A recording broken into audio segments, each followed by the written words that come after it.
Добар ден на сите. Нема пари, задолжувањето оди во опасна настока, власта трупа нови долгови врз грбот на граѓаните. Во собранието владата поднесе предлог закон за ново задолжување од 20 милиони евра за изградба на физкултурни сали, но без информација за износот на каматната стапка. Нема пари за плати, нема пари за минимална плата од 600 евра, нема пари за нови мерки за поддршка на стандардот на граѓаните. Има само за криминални тендери кои вртат секој ден и тоа со милионски суми за едни исти фирми блиски до власта.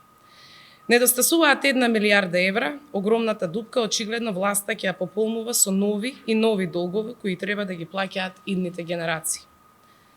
Веќе владата се задолжи 1 милиарда од Унгарија, 660 милиони на домашниот пазар. Само во декември 2025 година владата со државни обврзници се задолжи за 100 милиони евра. Се најавува и кредит од дури 6 милиарди евра. Светска банка веќе проектира дека јавниот долг оваа година ќе достигне 62,9% од бруто домашниот производ, што не прави најзадолжена земја во Западен Балкан. Оваа влада ги турка граѓаните во должничко робство.